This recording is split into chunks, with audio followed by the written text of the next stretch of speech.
কথায় আছে না, পুরান চাল ভাতে বাড়ে। এই কথাটা কে কে বিশ্বাস করেন অবশ্যই একটু কমেন্ট বক্সে জানাবেন। হ্যালো ভিউয়ার্স, আসসালামু আলাইকুম। আমি একেবারে ফ্যান। এই কথাটা যে বলবে আমি তার ভক্ত হয়ে যাই, কারণ এই কথাটা আমি 100-এর মধ্যে 100% বিশ্বাস করি যে পুরান চাল ভাতে বাড়ে। আচ্ছা, যাই হোক, যেটা বলতেছিলাম, আজকের ভিডিওটা একদম সকাল সকাল ঘুম থেকে উঠেই শুরু করেছি। আগে প্রথমে সকালবেলা ঘুম থেকে উঠেই সকালের নাস্তাটা বানিয়ে নিচ্ছিলাম। পরোটা দিয়ে চা আসলে কে কে খায়? আমার ঘরে তো এই চা আর পরোটা হলে সকালবেলা আর কোনো কিছু কেউই খুঁজে না, কোনো কথাও বলে না, চুপচাপ নাস্তা খেয়ে উঠে পড়ে সবাই। আমিও এই সুযোগটা আসলে সবসময় দেই না, কারণ চা আর পরোটা প্রত্যেক দিন খাওয়া যাবে না। আসলে এটা শরীরের জন্য অনেক ক্ষতিকর আমাদের।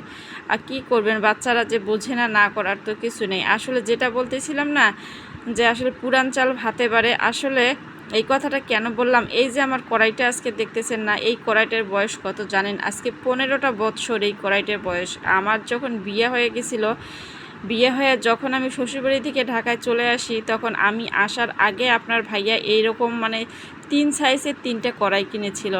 এটা হচ্ছে মিডিয়াম একটা সাইজ, এর থেকে একটা বড় সাইজ আছে, এর থেকে একটা ছোট সাইজ আছে। আসলে এই জিনিসগুলো না ফেলতে ইচ্ছা করে না। যতই আমরা নতুন নতুন জিনিস নিয়ে আসি না কেন, যতই ফ্রাই প্যান বলেন, ননস্টিক বলেন, যতই কিছু নিয়ে আসি না কেন, কিন্তু মনে হয় সংসার তো শুরু হয়ে গেছিলো এই কড়াইগুলো দিয়ে।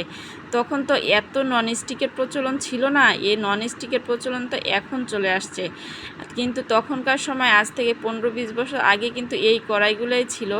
হ্যাঁ, এখনও আছে। আসলে দেখা যায় কি, মাঝে মাঝে ইচ্ছা করে না যে এই কড়াই যেদিন রান্না করি সেদিন ভিডিও করতে। আসলে কি করব বলেন, এই কড়াই আমার মনে হয় এই কড়াইগুলোতে রান্না করে আমার মনে হয় তরকারির টেস্টটা অবশ্য অনেক বেশি হয়। এখানে ভিডিও করতে গিয়ে অবশ্যই কারেন্টটা চলে গিয়েছিল, এই যে অনেক কালো দেখাচ্ছে। কি করব, কারেন্ট চলে গেলে তো ভিডিও বন্ধ করতে পারবো না, কারণ আমার তো ওইটা নিতেই হবে। কারেন্ট চলে যাওয়ার পর একদম কালো কুচকুচ দেখাচ্ছিল। আমি আসলে এডিট করার সময় কোনো রং কালারিং ইউজ করি না, এটাই হচ্ছে আমার সমস্যা। আমার বাস্তব যেটা কালার সেটাই আসে আমার সবগুলো ভিডিওতে। আচ্ছা, যেটা বলতেছিলাম, এই কড়াইয়ে রান্না করলে আমার মনে হয় টেস্ট একটু আমি বেশিই পাই যে কোনো তরকারিতে। আর অন্য কড়াই কেন্দ্রে রান্না করতে সবসময় অতটা ভালো লাগে না। আচ্ছা, প্রথমে হচ্ছে গরুর মাংস দিয়ে আলু দিয়ে আজকে ঝোল ঝোল করে একটু রান্না করে নিব। আর এক্সট্রা করে না কোনো ডাল রান্না করব না, এই জন্য হচ্ছে গরুর মাংসের মধ্যে আজকে একটু ঝোলটা বেশিয়ে রেখেছি। তারপর হচ্ছে আলু দিয়ে হচ্ছে ঢেঁড়স একটু চচ্চড়ি করে নিব। চচ্চড়ি বলেন, ভাজি বলেন, যে যেভাবে যেটাই বলেন। আমি আজকে 2টা আলু দিয়েছি, কারণ হচ্ছে ঢেঁড়সের পরিমাণটা অনেক কম ছিল, এই কারণে হচ্ছে 2টা আলুও দিয়েছি আমি সঙ্গে।